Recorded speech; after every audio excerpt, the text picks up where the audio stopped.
Welcome to Moments with Marianne. I'm so delighted we're spending this time here today. We have a very inspiring show coming right up with two very special guests. Our first guest today is Aaron-dignan, and he's here to share with us his new book, Brave New Work. Are you ready to reinvent your organization?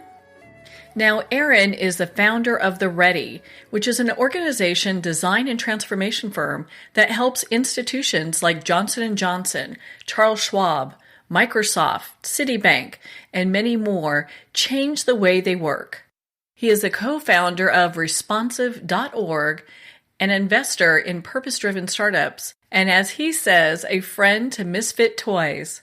So let's welcome to the show, Aaron-dignan. Thank you for having me. You know, what an honor it is to have you here and to talk about this book. I mean, my goodness, it's really changing the way that people look at business.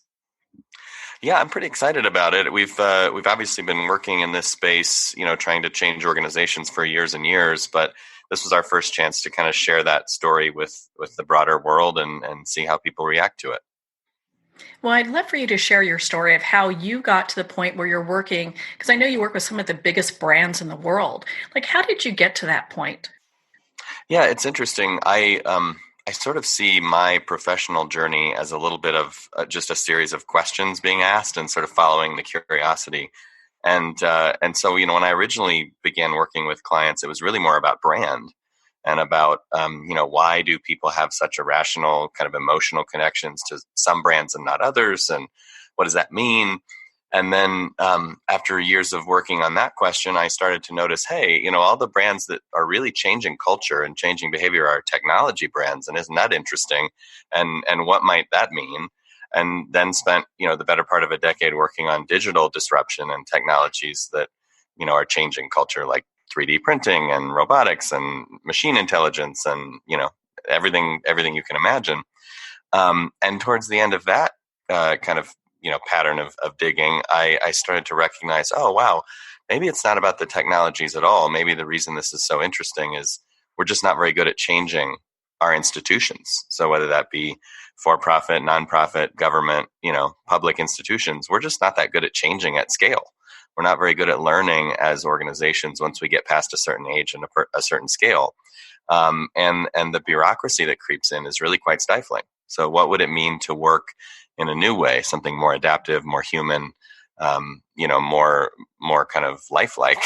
What would that look like? And so I went on a walkabout to study that and started The Ready about 4 years ago with the mission to kind of change how the world works, to really try to eradicate senseless bureaucracy and needless hierarchy and silos, and really get back to, a way of working that is more connected and is more intelligent. Well, it seems that it's so hugely popular right now, especially because we have, when we look at the millennial generation, they're looking for something that has purpose, something that really will drive them. And so organizations and companies need to meet those needs. I think that's right. Yeah, I think people want purpose as sort of a capital P purpose level in terms of the mission and meaning of the company itself.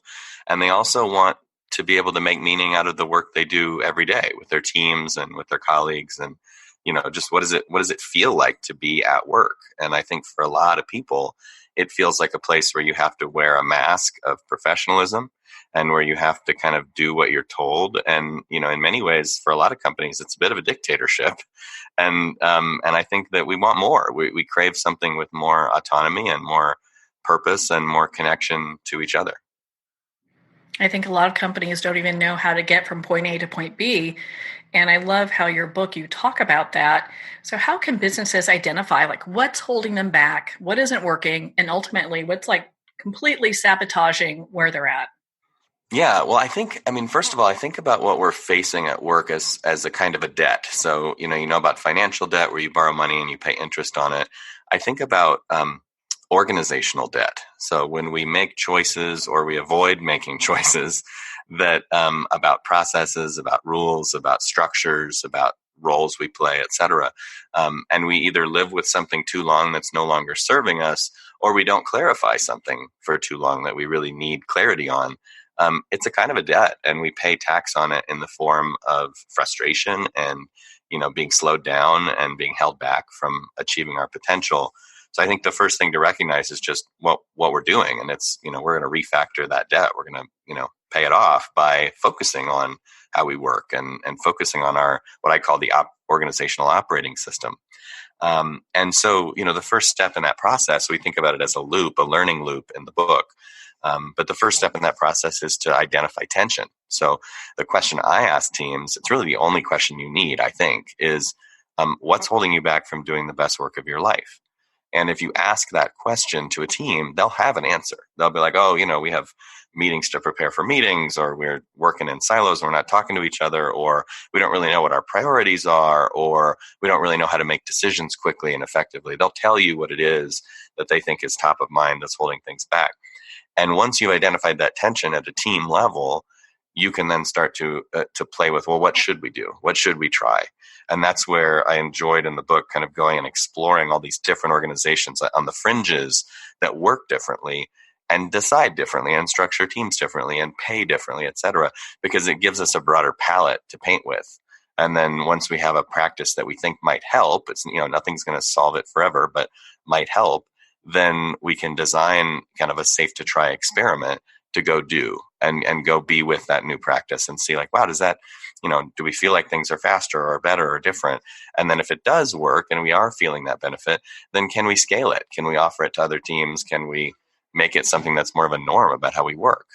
And that's really, that's at the heart of what we're proposing, is that very simple learning loop. What's holding you back? What are you willing to try? Where are you going to go try it? And then find out what happens. Do you find with some companies that you work with, because I mean, you've got the biggest brands coming to you, that they sometimes are a little bit resistant for some of these changes? Well, I think the resistance comes, not so much in the specific, but in the mindset. And we talk in the book about the difference between complicated and complex systems. And I think this is really at the heart of why we get stuck.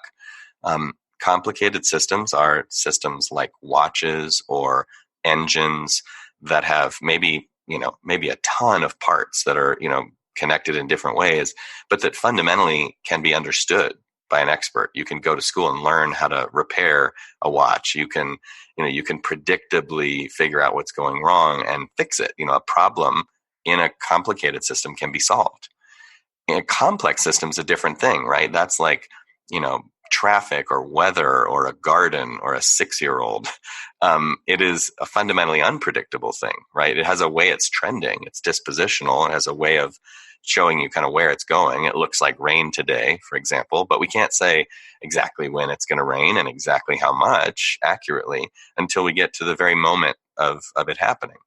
And so the problem, I think, that really exists within organizations of all sizes, by the way, is we tend to think of the organization as a machine, as a watch. And we're like, oh, we just need the right player in this role and the right leader to do this and the right strategy and the right plan. And once all those things are in place, then it's just going to work like clockwork. And the reality is like, no, it's a garden. Nobody ever comes in from the garden and says, honey, I fixed the garden, right? That's not how it works. You have to test and learn and prod and poke and try things and nurture and sort of be in relationship with it. And that means that the way we think about organizational change has to reflect that. And so when we get to some of these questions of what should we do and what should we try, the first thing that we have to deal with is let's remember that it's not a machine, that it's a living system. And then the second set of stuff that connects to mindset is really just about what do we believe about people? Are we fundamentally people negative or are we fundamentally people positive, right? Do we believe that people are worthy of trust and respect? Do we believe that they're motivated more by autonomy and mastery and purpose, as you said, or more by carrots and sticks? Do we believe they'll rise to the challenge or not? And what I find is that the leaders and teams that do have a people positive mindset have much better success with these efforts, and they just get different results. Like people show up differently when they're expected to show up differently. And people that are generally people negative, often aren't even willing to try, right? Because they fear and they suspect failure. And so they're not willing to take that risk. And I think that's the dividing line. It's not so much the practice as the way we perceive it. that can really kind of squash any creativity and new ideas that would come up as well. Well, yeah, it squashes everything, right? Because if essentially, if everyone comes into work and it's like, hey, we don't trust you, um, and we fundamentally don't think you'll get better at your job without our help, it's very paternalistic, and I think it turns people off. And you see it, you see it in real time, and it's not hard to sort of see these assumptions about people as you walk around. You walk into a factory, and there's a punch clock where people punch in and out. Well, what does that say? Well, to me, it says we don't trust you to show up to work on time, and we don't trust you to bill us for an appropriate amount of your time. Well, if that's true, then and how sad is that? And what can we do to change that? And in many of the cases that I looked at in the book, including factories, they did, and the results are quite astounding. Yeah, that's got to be such a when you have that mind shift change, and people are able to feel like they have value and purpose, and they're really appreciated. That's got to change everything within a business. It does. I think it changes the way it feels, and it changes what it's capable of. One of the factories that I looked at in the book, there was a moment during a war where a recession kind of hit, and they didn't have enough capital to cover all their expenses. And in a traditional system, obviously, the heads of the company would squirrel away in a room and then reveal a plan and fire people and do whatever they're going to do with their battle axe. In this case, the founder just stood up on a milk crate and said, "Hey, here's the situation. We don't have enough money. Here's how much. Here's what the gap is. Any ideas?" And the whole factory started to talk, and people chipped in different ideas, and fundamentally, they solved the problem through dialogue. One of the leaders there was like, "Hey, what if we got paid for 3 weeks instead of 4 for a few months, and that way everyone could stay, no one has to get fired, and we can kind of weather the storm." And people said, "All right," and they did that, and they did weather it, and they got out on the other end, and everybody was able to persist. So I think it changes the way we approach conflict, and it changes the way we approach opportunity as well. I love how you have your book. It's very easy to read, there's lots of very new and interesting information in here, and some of it can be a little complex. You talk about the future of work, the operating system, and the change. And the operating system, there are a lot of different items that you have listed there. I'd love to have you share a few of them with us. Yeah, so what we did is when we went out and looked at organizations that were known for being adaptive and agile and more human and just great places to work, we just said, what makes you different? And so they would say, oh, well, we meet differently, or we decide differently, or we structure teams differently, or we pay differently. And every time we heard one of those stories, we just wrote it down and kind of pinned it to the wall, so to speak. And what happened is they started to coalesce around these spaces. There are 12 in the book. And these spaces were like, oh, wow, this is where all that change is happening. This is where things are becoming different most rapidly. So it's not a comprehensive list of like all the operational area. It's not a framework. It's just a mirror of a few spaces that seem to be in flux. And so it's things like purpose, as you mentioned, structure, authority, how we think about authority and what we do about authority and decision making, resource allocation, meetings. I mean, God, we could write a whole book and talk for an hour about meetings all by themselves. Mastery, how we learn and develop, membership, which is kind of how we think about what we're a part of and what we're not a part of, and what roles we hold in teams. So yeah, there were all these different areas that emerged, and each one gave us a chance to say, all right, well, what does the old way look like, and what does the new way look like? I love that way people can really start looking at this, going, okay, where can we make some changes?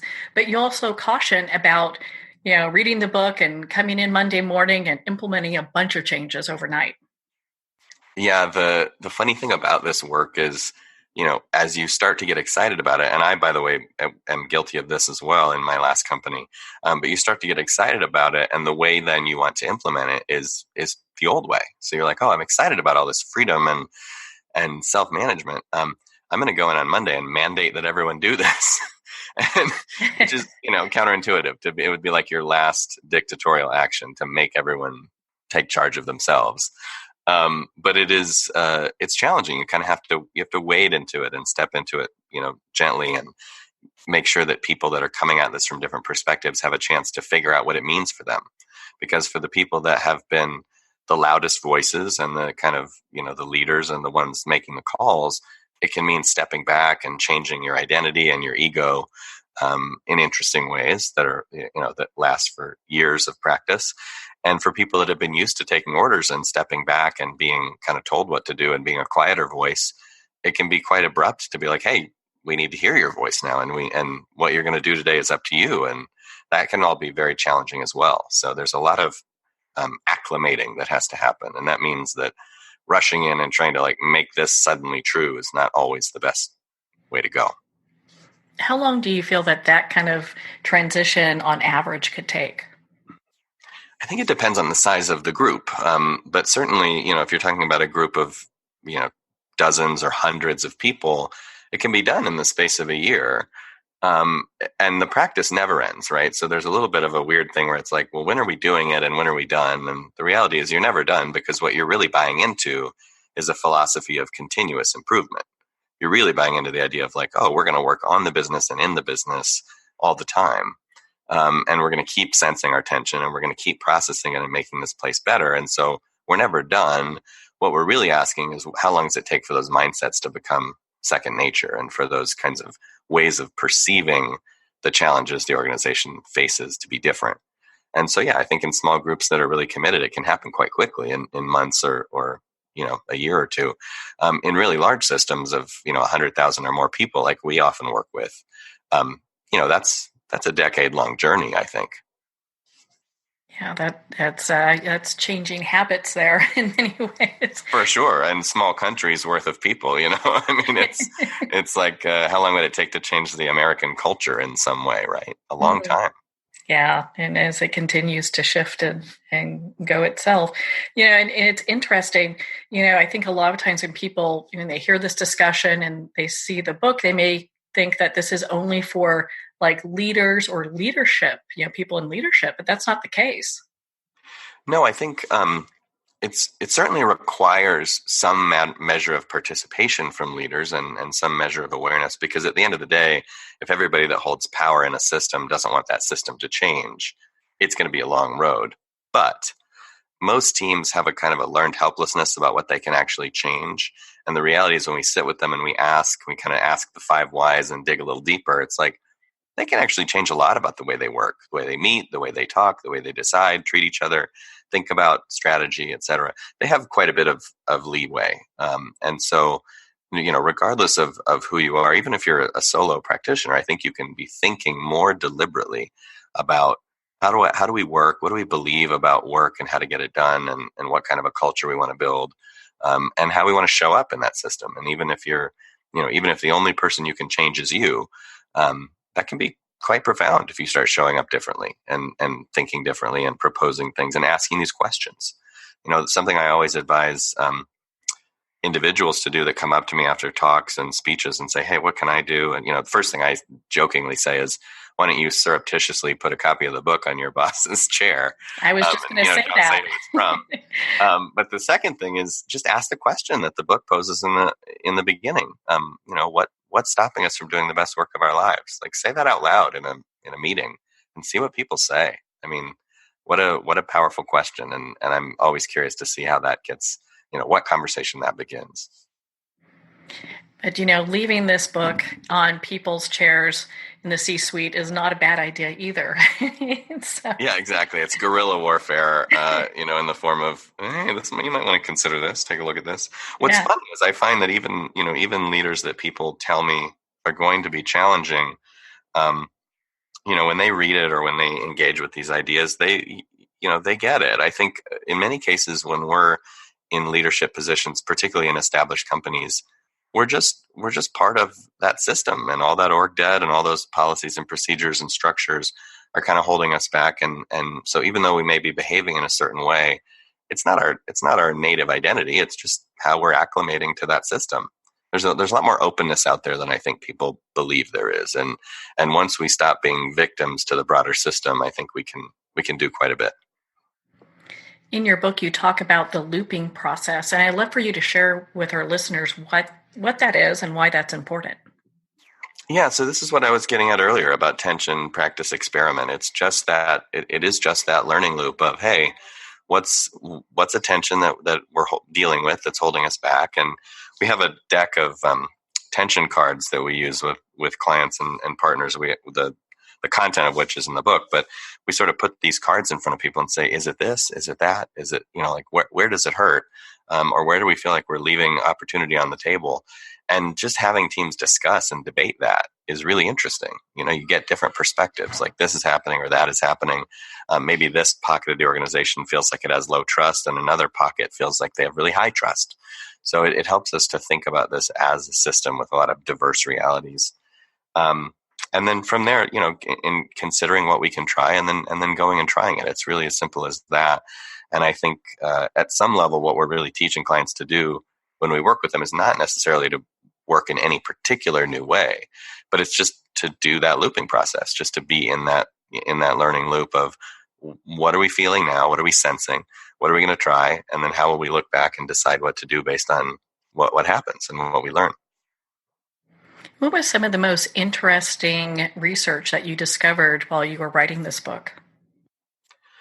Well, I think a couple of things. One was just how broad this movement is. So even though it's less than 0.1% of all companies in the world, I would say, that are really working in this new way, you can find an example in almost every category. I mean, we looked at an auto parts manufacturer, a healthcare company, a bank, military organizations, convenience stores. Like it's just amazing to me how broad the categories really are. It's not like this is a technology thing or a Silicon Valley thing or a European, cooperative thing. Like this is happening in almost every country and almost every category, but it's happening on the fringes. So that really stood out to me. And then just the sheer, capacity of people to solve problems in new ways.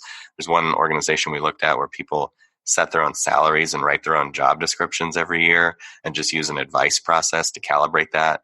And it works. And they have like 10x the profit of their competition. So just stories like that where you're like, damn. Or, a bank that does 20 billion in annual, turnover and has essentially abandoned the normal budgeting process, like just doesn't do traditional annual budgeting. So things like that really blew my hair back. I could imagine. That would make it interesting to see what kind of, profit and loss they have if they don't have their budgeting in place. Yeah, well, they've beaten the average of all European banks for 40 years in a row in terms of profit over revenue. Well, there you go. I guess that says it. And with all the companies that you've consulted with and helped them, implement, reinvention and change, what has been your biggest challenge? I think the challenge that usually gets us, and it's one that is easy to overcome but hard to navigate if you're not the one making the change, is just making time. People, because of the nature of the way we work and our pace and our urgency and our intensity about growth and quarterly earnings and all that kind of thing, people are packed. Their days are back to back to back to back to back. When they end one project, they're already starting another one. There's just no space to think and to reflect and to make change happen. And so often when we talk about it, people are like, hey, it sounds great. I'm so on board. And then when it's like, cool, can you make an hour to do the work? I don't know if I can make an hour to do that. And this comic that I always refer to, that I just love is, so this couple of folks are pushing a cart up a hill with square wheels on the cart. So it's quite difficult. And someone's offering them a round wheel and they're like, yeah, I don't have time for that. Like, we don't have time to switch to the round wheel. We got to push this square wheeled cart up the hill. And that's, to me, the lived experience of that resistance is like, we can't make time to work in new and better ways because we're working in old ways that are really, hampering us. And I think that's the big thing. And the teams that are very successful are the ones that are just like, this is the most important thing. Like, we're going to get better at the way we work together at the expense of everything else. And they do. And hilariously, they also hit their targets. Well, that's, and that's what businesses look for. It's like, okay, can we make these changes and still hit the marks that we're needing to hit? And it can be done. It can, yeah. But it's one of those things where the counterintuitive part is you have to give up on the target for a second to make the change. And in so doing, you also get the target. but you can't hold them both, right? You can't keep married to the idea that we're going to hit the plan. That has to take second fiddle to, if we change the way we work now, we get that dividend forever. And I always talk to teams about the compound interest of learning. Like, if you get 1% better per week, at the end of the year, you're going to be just demonstrably better than your competition. But you got to make space for that 1%. Yeah, that's, it's just kind of having a new perspective when you look at this, because it's that whole, I love that analogy with the square wheel, and, it makes perfect sense. I mean, it is kind of like pushing that uphill, Yeah. Well, and it just goes back to the idea of, like, if it's a complicated system and it's a watch and we have a plan that we have to hit, then we're fighting nature. And so, of course, that takes all of our energy and focus. But if we step back and realize, oh, this is actually an emergent thing and all sorts of, possibilities could play out here, then you can kind of step into it with a little bit more openness. So during this entire process, what is the role of a leader? Yeah, so I think, in the past, the role of the leader obviously was to ensure perfect execution, essentially, right? Like, your job is to make sure things go according to plan. In the future, in a world where we recognize complexity and we recognize the dynamism of markets and teams, your job is to ensure continually growing capability and capacity. And that means allowing people to learn and to try and to fail, and, essentially letting the muscle of the organization grow. So we often talk about the job, especially in this change, as kind of creating and holding space for whatever needs to happen. And creating that space means saying, like, hey, there's an opportunity here, there's a purpose, there's a mission, there's a project that we need to do. And so now you've created some space for people to fill. And then once they fill it, protecting that space and saying, all right, this is going to be a place where we can all feel safe, where we can be honest with each other, where we can, make the time to do it right. And we're not going to let the kind of muscle memory of this old bureaucracy encroach and screw up our space. We're going to actually let the space be sacred and basically, create the space to do the best work of our lives together. And I think that's a very different role. And some do it really well intuitively, and others have to, like, practice into that. But it is, that's the job now. You have a whole new idea for how that's supposed to work, but it works, And I love how you have this all brought together. Brave New Work is just a great read. Where can our listeners connect with you, Aaron, and be part of your community and learn more about the work that you do? Yeah, so a few ideas. The book obviously has a site at bravenewwork.com, so there's some info there. I highly recommend signing up for the Brave New Work newsletter. We send a once a week, digest out with all the different articles and concepts that are floating around the world of work design. So something like 5,000 or 6,000 people get that now and enjoy it every week. And then I'm on Twitter. I don't really do much other social media, LinkedIn a little bit, but mostly Twitter. So if you want to get a conversation going, just at aaron-dignan and tell me what you're thinking about. Well, Aaron, thank you so much for taking the time to be on the show with us here today. Yeah, likewise. Thanks a lot, Marianne. Well, thank you, Aaron. It's been such an honor to spend this time with you and to talk about your new book, Brave New Work.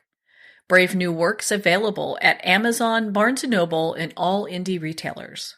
We're going to pause here for a quick break. You've been listening to Moments with Marianne.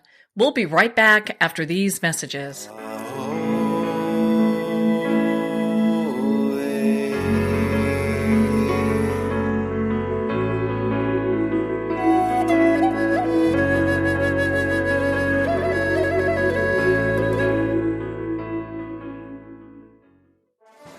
Internationally recognized and award-winning author Judy Goodman works and teaches outside the box of limited thinking. Working with people from every walk of life, her goal is to empower you to be the best you can be, no matter what the challenge is. Born with the gift of seeing beyond our normal vision, she has an extraordinary gift of working with every challenge. Teaching beyond conventional wisdom, her work is described as life-changing. Visit judygoodman.com. That's judygoodman.com.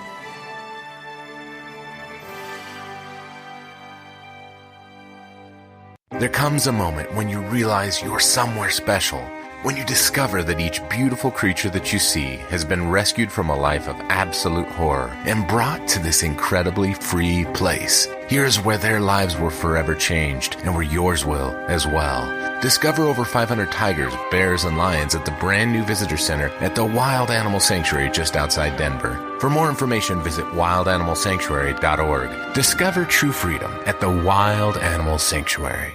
There are nearly 2 million Americans living with amputation. Many live right here in San Antonio. Becoming an amputee can be scary, frustrating, isolating, but there's no reason to feel alone. The San Antonio Amputee Foundation is here to help support you and guide you toward resources such as home and car modifications and even prosthetic limbs. For more information or to make a donation, visit saamputee.org. We'll help you live a full, active life, one step at a time. San Antonio Amputee Foundation, healing limbs, hearts, and souls. If not me, then who? This ethos is driving the Travis Manion Foundation to empower veterans and families of fallen heroes to develop character in future generations. In 2007, Marine First Lieutenant Travis Manion was killed in Iraq while saving his wounded teammates. Travis's legacy lives on in the 5 words he spoke before leaving for his final deployment. If not me, then who?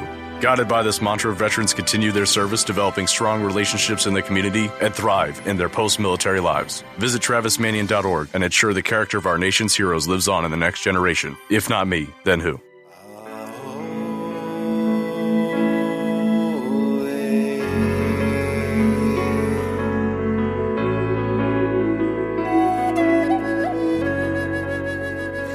Welcome back to Moments with Marianne. We're here today with our next special guest, Dr. Hayim-herring, and he's here to share with us his new book, Connecting Generations, Bridging the Boomers, Gen X, and the Millennial Divide.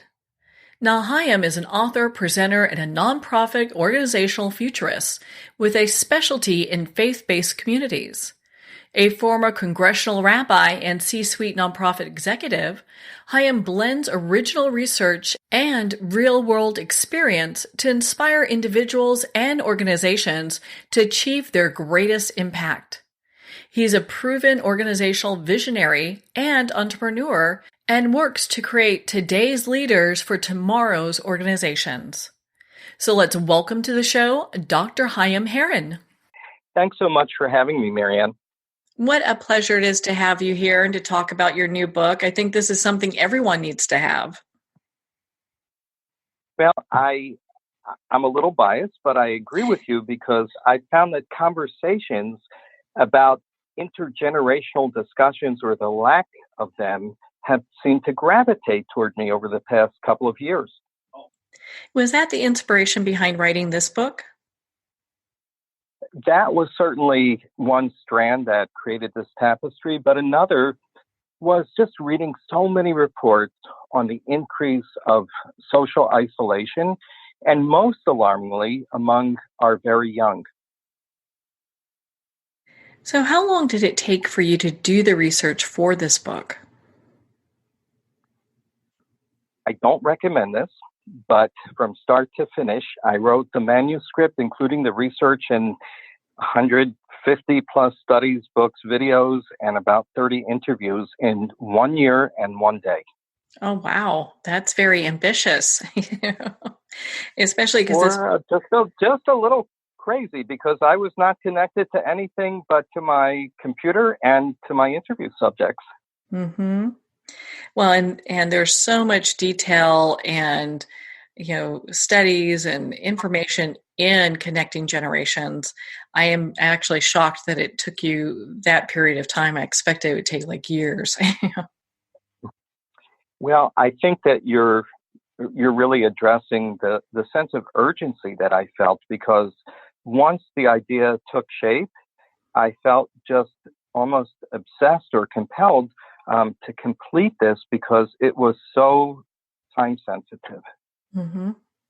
Well, and that's so right. I mean, there have been many reports that talk about this time in history where we're really in this epidemic of loneliness.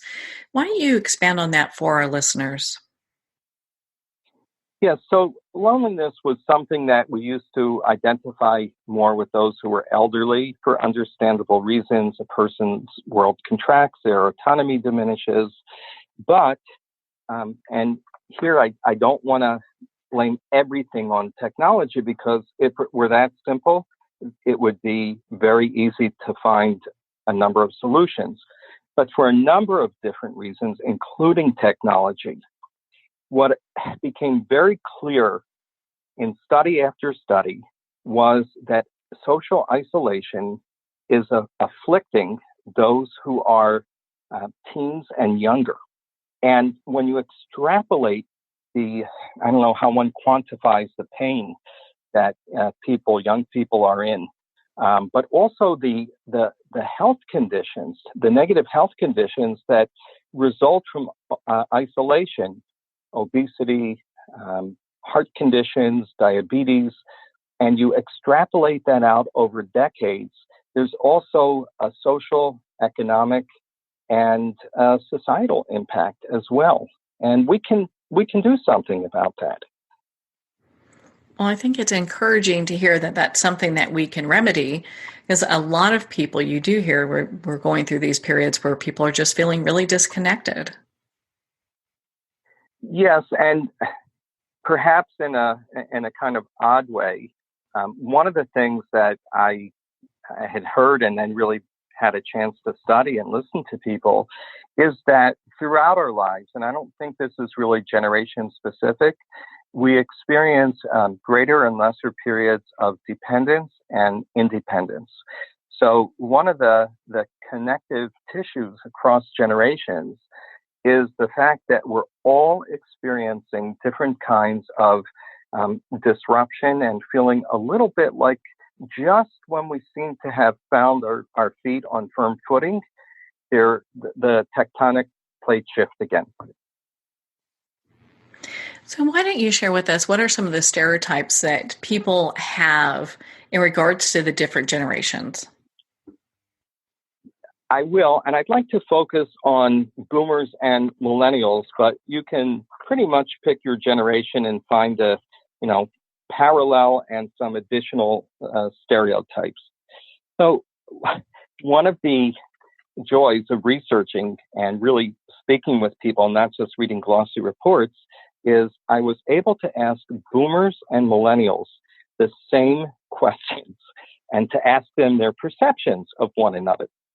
When I asked millennials what word or words came to mind when they heard the word boomer, they said work obsessed, goal driven, tough and tenacious, entitled, interestingly enough, and why work at a job that requires you to develop a bucket list when you can enjoy life along the journey. When I ask boomers, when you hear the word or words millennials, what images come to mind? Their response was, they're pleasure seekers, they're apathetic, they're snowflakes, which I find pretty demeaning, meaning they have no grit, they're delicate, they think they're unique, and they're also entitled. And these stereotypes really get in the way of the mutual learning that could be an alternative way to relating with one another. That's truly unfortunate, because when you look at,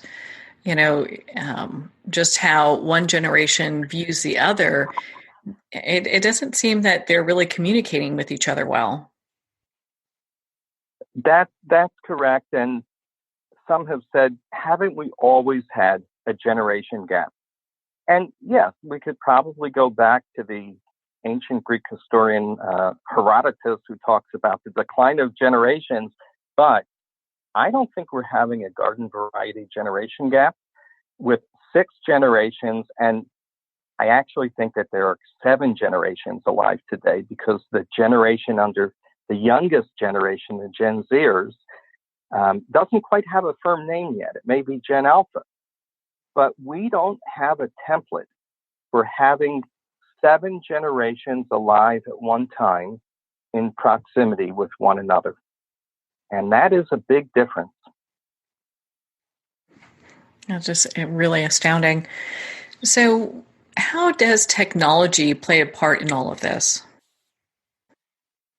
Technology is a neutral platform, every pun intended. And like anything else, it can be used to either create generational barriers or generational bridges. And I'll give you a couple of examples. Technology has always been around and an issue. So when the first television entered neighborhoods, and then there were 3 channels and then many channels, and now we've kind of migrated from a large radio or television to a smartwatch or even a chip implanted into our fingertip. Technology, in that sense, its availability is not new. What is new is 24/7 connectedness. And as a result, some people, especially those who have not known a world without technology, almost seem to be retreating further and further inside of their devices instead of making eye contact with one another, having conversations, and understanding that the words that you say can make a difference in someone's life. So on that note, when we talk about conflict at work with the different generations, what are some ideas or ways that people can resolve those and work more productively? Yes, and of course, there's a trade-off involved for those who are in management or leadership positions. They have to weigh the cost of investing in healthier communications and effective communications, which means time and training as opposed to keeping people on the job. My response to that is, if you invest a little upfront, there'll be a big payoff at the back end. And here are a few examples. What would you prefer? A flying chain of emails with a coworker in an office next door when you could have gotten up and resolved an issue in about 60 seconds, or misunderstandings, confusion about what was said and what was meant, and having to meet face-to-face anyway to resolve things? Another example. Each generation has different communication styles. And I think one of the better investments that leaders can make is helping individuals of different generations expand their repertoire of communication styles. So yes, you do have to know how to speak in emoji. They're like hieroglyphics for those who are not accustomed to them. They are. I actually think they are. At least, it's great. They convey feeling, ideas, but if you misuse them or misinterpret them, it can be a little risky. And for those who are younger, who only, let's just say they have nimble thumbs and maybe clumsy emotional intelligence, the investment is conversation and not being so concerned if words that come out of a person's mouth are a little bit messy. It's okay. You can clean them up. Mm-hmm. So very important to make that investment. And I would say especially Gen Xers who had to quickly migrate to technology, but can vaguely remember a world pre-technology, they're in leadership roles right now. And a great investment would be in their leadership development around communications. It seems that if some of the younger generations had that as a resource, it'd be so helpful because they don't remember a world without the iPhone or the computer where we actually had to go and communicate with one another. That's right. When we speak about chips, I remember as a younger boomer growing up, the expression having a chip on your shoulder. Well, now it's like you have a chip in your shoulder. And that's not just cute. It's actually very telling about the profound differences that exist between those who are a little older and those who are a little younger. Are there any type of resources for family members of different generations to kind of help them with these challenges and life transitions? Yes, and one of the things that I included in my book, at the end of each chapter, there are action steps for individuals, families, and communities to take. one of the appendices that I have is the Family Action Technology Plan, which is designed to help families, although I think there's some wisdom that the person who contributed that, I think that wisdom can be applied to other settings, but how families can learn how to navigate the world of technology. And it's not just parents with young children or with teens, but it's also grandparents, because grandparenting has to be different today because those who are grandparents only had the television or radio to contend with and not all of these other technologies. In addition, I have another resource in the book that really helps families think about conversations, what I call replacing just-in-time conversations, meaning who wants to have a conversation in the time of an emergency, of a health crisis, for example. So readers can find a healthcare transition discussion guide, which is meant to help family members and caregivers and those who are involved with other families have discussions in advance about values, what matters to them, so that there's the leisure needed to really think through decisions not under duress. I'm so glad that you brought that up, because I thought that your Family Technology Action Plan was a great resource for people to at least start the discussion on, how do we start having these bolder conversations? Thank you. And that's why I sought out an expert to help me with that, because it is an area of expertise. So when we talk about work, because there's so much that happens at work, we've got people of all different generations that are coming together in one place and expected to communicate very well with one another. I think a lot of it is very helpful if we understand what's important for each of the generations. And I'd love for you to kind of share that with us. Yes, and I'm really glad that you brought that point up, because I think what you just described, trying to understand the influences that shape different generations, can help replace that kind of harsh judgment with a little bit more curiosity. So, for example, when we think of boomers and millennials, and I want to get back to that word entitled, because each of them in my interviews accuse the other of feeling entitled. So for a millennial, when a millennial says that a boomer feels entitled, that millennial means that just because of a person's seniority, experience, title, that no longer means that that person should assume leadership of a project or even a greater transition in an organization. When a boomer speaks about millennials being entitled, their feeling is, why do they think that they should be CEO on their second day of work?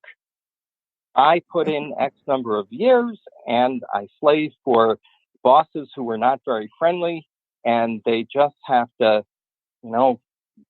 suck it up, grit their teeth, and do what I did. Well, both responses are a guaranteed recipe for a failure of conversation, because each generation has already made up its mind that the other wants to jockey for leadership and is entitled. When it comes to Gen Xers, again, I really think that they're an underutilized bridging generation.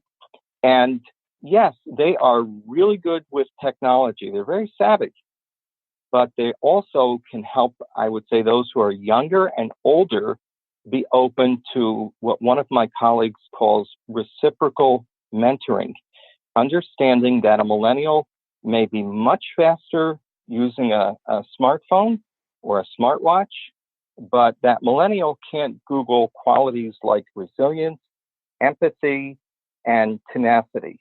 At the same time, can a boomer let go just a little bit and accept that because of certain transformative experiences, a millennial may be better suited to assume greater responsibility on a project? And that takes security, a sense of security across the generations. Yeah, I mean, when we look at maybe marketing towards a younger audience, having the resources of a millennial definitely would be a great resource, but we also have to temper that. And so I could see where both have such great qualities that just need to be recognized. Yes, and again, I think it's important to emphasize a both and instead of an either or approach. So everybody predicted the demise of books in print, and now print books and digital books. I believe that print books may have surpassed for the first time in several years, or over the past several years, a number of digital editions of books. When it comes to other technologies, yes, it's really helpful to know how to use technologies that enable people to create, to innovate, and also to communicate more effectively and more rapidly, because sometimes you need that. Then, of course, there are times when it's important to be able to remain focused and not be distracted. Multitasking is a terrible myth, and I think that boomers can help younger people reclaim the art of what I've called unitasking, like we used to do. Spend more time, or less time, but more deeply on one task than fragmenting your imagination, your creativity, and your focus by deluding yourself into thinking that you can do lots of things well at one time. Yeah. And I think science has proven that it's kind of like task switching is, I think, what they call it, because there's no real way that someone's effectively doing multiple things at once. Yes, and that to me is a good example of how scientific data can help us remember, and that's why I'm still hopeful.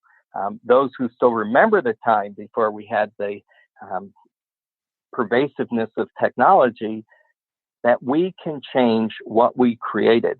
It doesn't mean going back to the way things were, but what it means is now recalibrating old and new, not getting rid of one technology all the time in favor of another, but learning how to take advantage of a broader array. I agree with you. I think there needs to be a new norm where there's a balance between them both. Yes, and I think that's where it gets a little frightening and complicated, because a new norm suggests that things will eventually somehow balance themselves out, or with a little bit of intervention, we can think that through. But what happens when we're living in a time of accelerated exponential change, and the new norm is disruption? That's why I felt an urgency for writing this book, because that is the norm for the foreseeable future. And I think the best navigational tool that we have is helping one another across the generations live in this world today. So what are some ways, because, I mean, we have millennials and Gen X's that have baby boomers as parents and grandparents. How can we start having discussions in regards to some of the things that we really need to be paying attention to, like driving and, and just making sure that, as they age, that they're in safe surroundings? That is, again, one of those things that it's really frightening to have to learn as you go. I think part of it is recognizing that we don't have a lot of experience in having people who are 90 plus who believe that they can still drive and want to live on their own. At the same time, because of the economy, we also have people, millennials, those who are younger, who may need to be living in the home of a parent or grandparent a little bit longer. So a couple things that people can do. Those who have some more time, boomers, Gen Xers, become a mentor. And to someone younger, if you're not sure how to do that, There are wonderful volunteer resources in people's communities, websites that I list in my book, where people can learn how to volunteer and to become a mentor.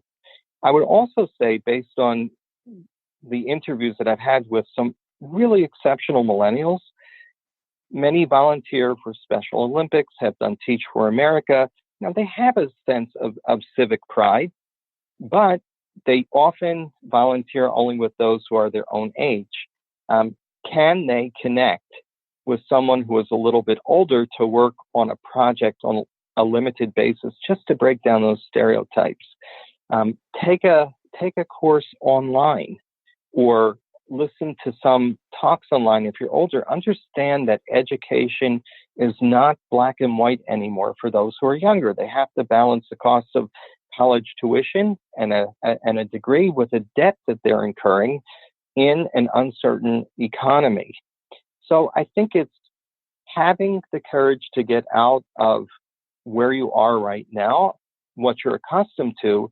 And if you can't do it alone, then ask a friend who already is involved in some cause that's of interest to you.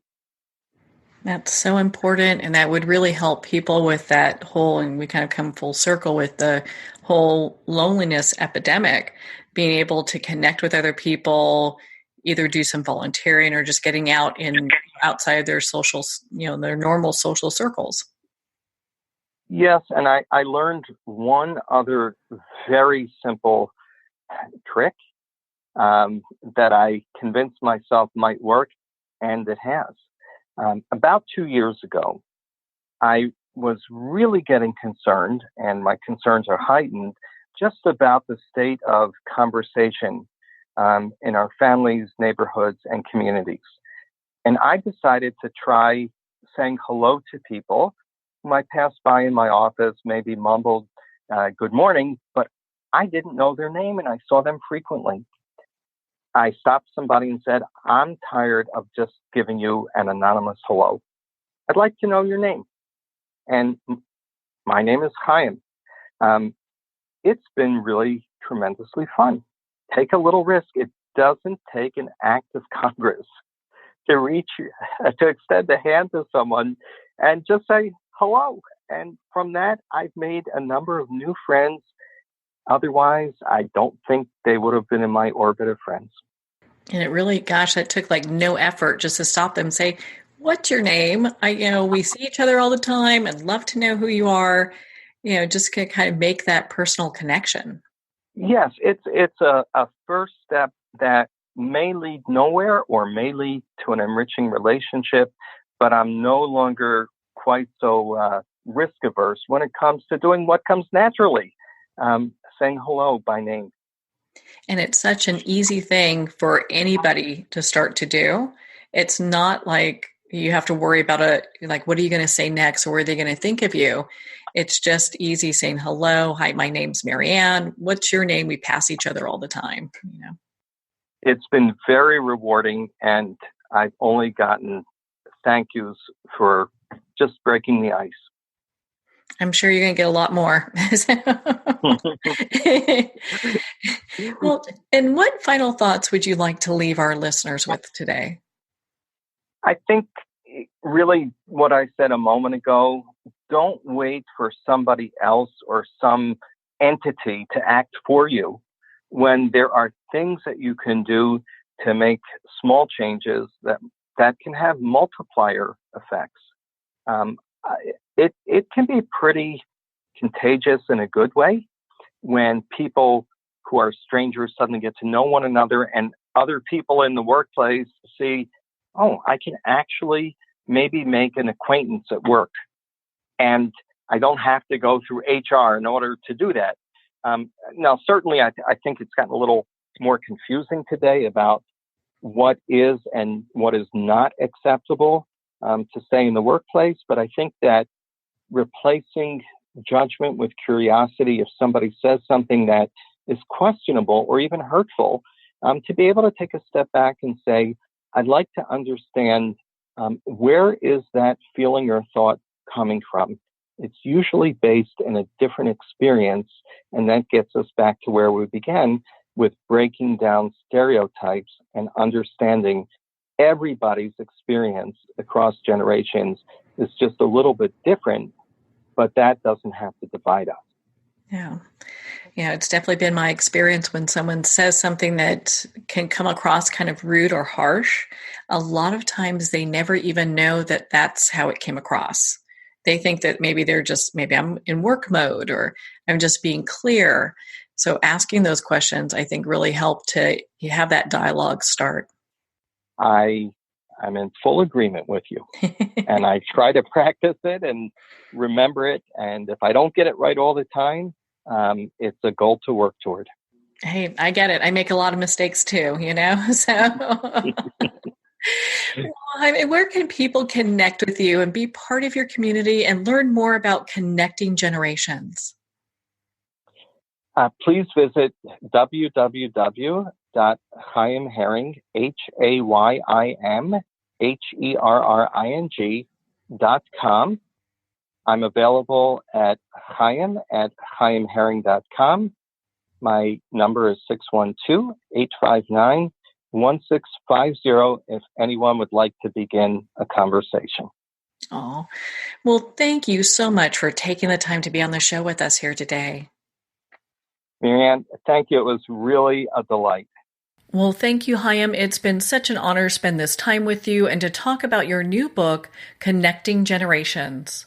Connecting Generations is available at Amazon, Barnes & Noble, and all indie bookstores. If you don't see it on the shelf, ask for them to order it. Well, we're at the end of our time today.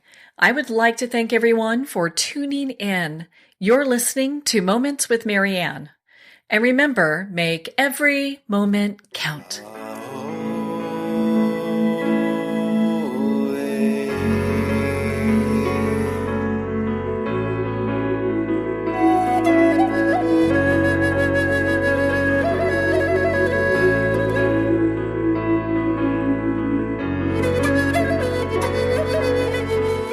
In a single moment, your life can change. Moments with Marianne is a transformative hour that covers an endless array of topics with the best of the best. Her guests are leaders in their fields, ranging from inspirational authors, top industry leaders, and business and spiritual entrepreneurs. Each guest is gifted and a true visionary, a recognized leader in her own work, and while teaching others to develop, refocus, and grow, Marianne will bring the best guest and sometimes a special surprise. Don't miss this. You never know just which moment will change your life forever. Moments with Marianne airs every Sunday, Monday, Thursday, and Friday at 8 p.m. Eastern and 5 p.m. Pacific Time. Make sure to tune in and visit momentswithmarianne.com for more information.